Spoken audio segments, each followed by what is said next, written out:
the weekly recap. Every hiccup on the map, from incident IQ to the fix on tap. What we learned last week makes this week better for you. Hey guys, this is your host Mike Simmons, and thank you so much for watching the weekly recap where we learn from last week to make this week even better. There were a couple topics that popped up, and I just wanted to talk about those trends and topics that were coming up. So first off, Company Portal. I know we use Company Portal a lot for software, and boy, we have an exciting meeting tomorrow with Tech Talk Tuesday. We're going to dive deeper into the topic of software. But let me talk about this real quick.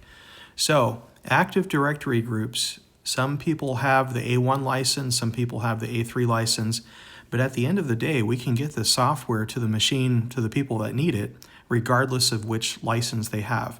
How do you check the license? How do you see who's in the right group? I'm going to link a knowledge base article to this email so we can kind of clear up the confusion between A3, A1 license, and where to check that.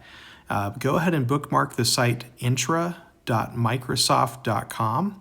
Pull that up incognito, log in with your elevated SA account, and you will be able to see for yourself when you search users what licenses they are a part of.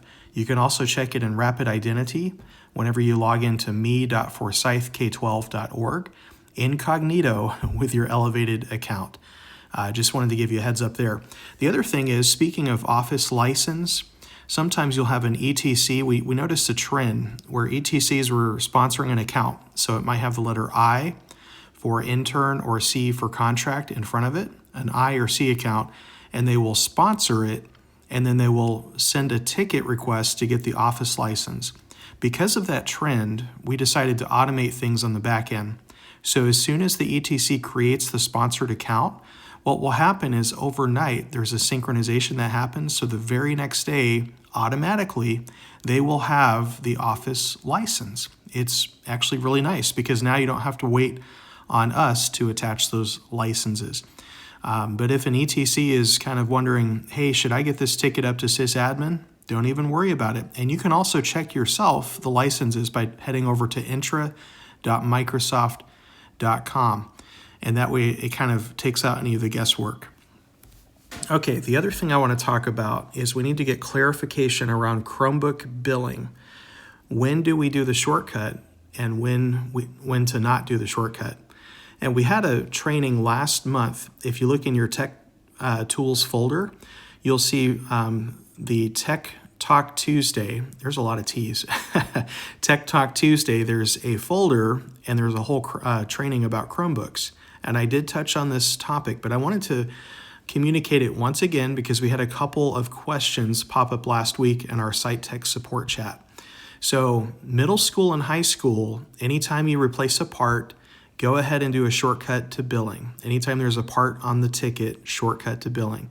As far as who's responsible for the billing of the Chromebook, just put as much details as possible, and that will help the billing team determine, is this going to be billed to school pay for the student, or is the site going to pay for it? So try to stay out of the whole billing conversation. Just put all the details, make the repair, and then shortcut to billing, and your job is done. Now, elementary school, it's business as usual. We're just going to do the repair, add to the part to the ticket, and then simply resolve. Simple as that. But I just wanted to clear up the confusion and just get everyone on the same page with that. And then finally, I wanted to talk about resolving tickets by verifying. Now, that might seem really straightforward, but as I did a sysadmin audit of tickets for the month of February, I had noticed that we had a few tickets that popped up as resolved, and then the user would reopen the ticket, and then it would get resolved again. So I want to make sure that we're all on the same page to make it a habit to, whenever you work the ticket and you know that it's resolved, you might know it's resolved, but the requester, the user who put the ticket in, they may not know it's resolved until you circle back, test it out with them, verify functionality, and make sure that they are good to go.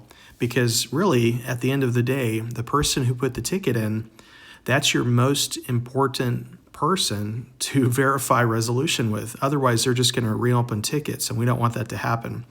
You may not know this, but there's a rule on the back end where it will add Tim Fleming as a follower of the ticket. So if you want to have Tim have less visibility and see your tickets or be in your business about your tickets, just do it the right way each and every time, and make sure that we are circling back. The last part of troubleshooting is to verify with the user that the ticket has been resolved. Well, I do want to thank you guys so much for tuning in and watching the weekly recap. Your week even better. Have a great week, and we'll see you guys again next time.